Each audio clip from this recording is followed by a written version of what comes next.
Well, good morning. Hope you're doing well. It is Monday, 11/9, November 9th, and it's going to be a great day and a great week. I hope you had a great weekend and ready to start your week and just see what God is going to do with your life, regardless of the way you're feeling right now. I think a lot of people feel like they just don't have a lot to offer. And I think it's easy for us to get caught up in social media or what everybody else is doing, what everybody else is posting on Facebook, and how well their lives seem to be going, and ours just don't seem to amount to that. We can binge watch Netflix or whatever your preferred TV programming is, and you can just kind of get lost in other people's lives. And when you do, what happens is you just get to where you feel like you don't have much to offer. That's a terrible place to be. And it's, let me say this, perception is rarely reality. I mean, do you realize that perception, the way we perceive things, is rarely the way things really are? I mean, are you aware that you are, as a believer, a part of a royal priesthood, a holy nation? You are joint heirs with Jesus Christ, the creator of this universe, the Son of God, the Savior of the world. That's who you are. You know, there's a story about a frog and a pot of boiling water. A lot of you know it. I always feel sorry for the frog in this story, but it makes a good point. And here it is. If you put a frog in a pot of boiling water, he'll jump out quickly. I mean, he'll be burned. It can't be pleasant for the frog, but he'll get out of that water quickly because it's so hot. But if you put a frog in a pot of just room temperature water and bring it to a boil, he'll sit there until it boils and die.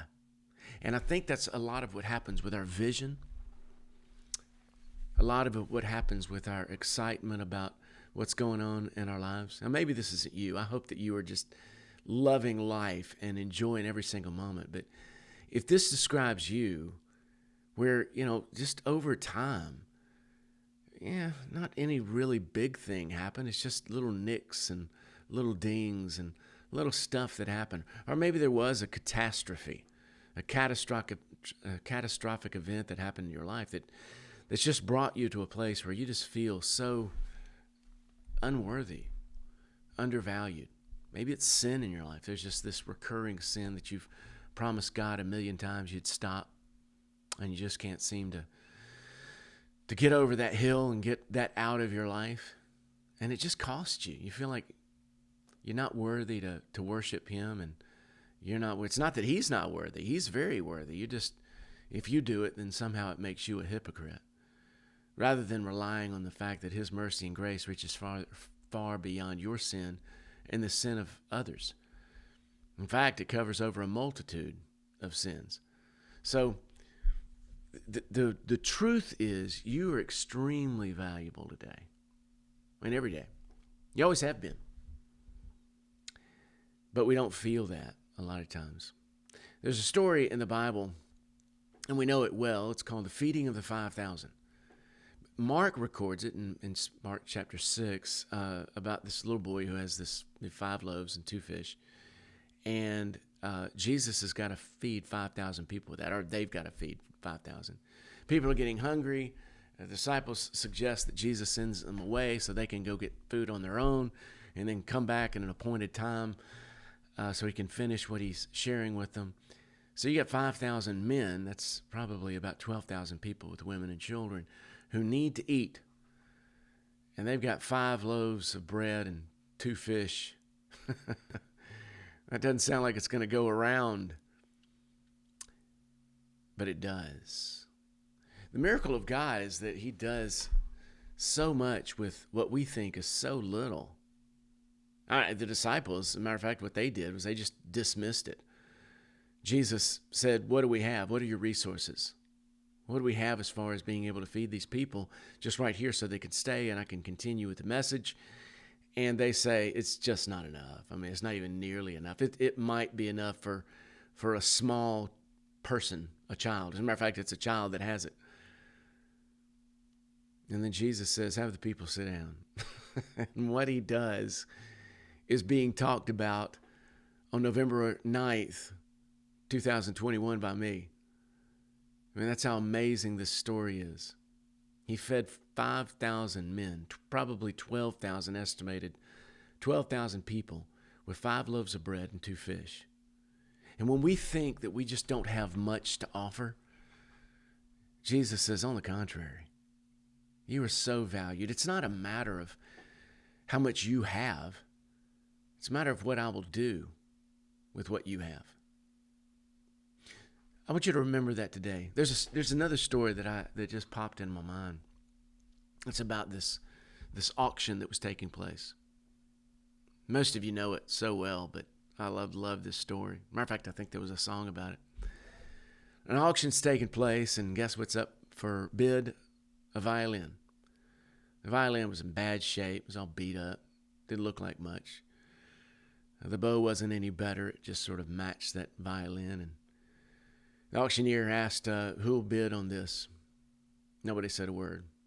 He says, anybody want to bid $5? Nothing. $4? $3? When he got about $2, this old man walked up and he took the violin in his hands and he took the bow and he drew it across the strings, tuned it up a little bit and pulled that bow across the strings. And when he did, it made the most gorgeous sound. Just an amazing sound that was coming out of it. And he played for a minute and then he set the violin back and hands started going up all over the place. The auctioneer said, how about $1,000? How about $2,000? How about $3,000? And it just kept going up and up and up as people bid on that. And it wasn't so much the violin in the first place. The violin may not have looked like much. If the violin had feelings, it probably wouldn't have felt like much. But what was done with that violin was so beautiful in the hands of a master violinist that it made the value. See, the value is not in 5 loaves and 2 fish. The value is in the fact that you're putting that 5 loaves and 2 fish in the hand of Jesus. So I just want to encourage you today as we start our week. I want you to think in terms of how valuable you are. When the world is telling you you're not very valuable, when your health is telling you you're not very valuable, when other people are telling you that you don't really matter much, when you look at social media and it seems like everybody else has some sort of value and you just don't. There was some sort of social media post going around here last week that it started out with this: I'm not very pretty. I'm fine just being average. That's how it started out. And I just kept thinking to myself, what are you talking about? The people who were posting it, I just thought they were so beautiful. All different shapes and sizes and ages and abilities. And they were just beautiful. Why? Because God made them. That's why. And God made you. So just be encouraged today. And remember that you are so loved and so valued. I love you. And I look forward to spending our time together every single day. And I hope you feel loved. But most importantly, I hope you feel valued in the hands of God. Because you could be a broken down, dirty old violin. But in the hands of Jesus, it doesn't matter. You could be, your resources could be 5 loaves of bread and 2 fish. But Jesus will feed 12,000 people with it. Don't underestimate what he will do with you if you just place your life in his hands. All right. I want you to have a great day. Thank you so much for tuning in today. Don't forget to share. Always, always, always. Just share right down there in that button. I think it's over there. But share wherever that button is, and let other people just hear that they're loved and valued as well. Not because of what they have to offer, but because if they place their hands in the hands of Jesus Christ, in the Master, that they'll be used in mighty ways. And you can do it. Also, tune into our YouTube channel. It's called The Dirt Road. So look for The Dirt Road channel on YouTube. If you haven't already, subscribe there and hit that bell icon so you'll be posted when something new is posted, new material comes up. and we're going to post this right now. So I'm going to go. I'm going to let you go, and I hope you have just the best day ever. And I will see you tomorrow at the same time at 11 o'clock. See you then. Have a great day. Bye-bye.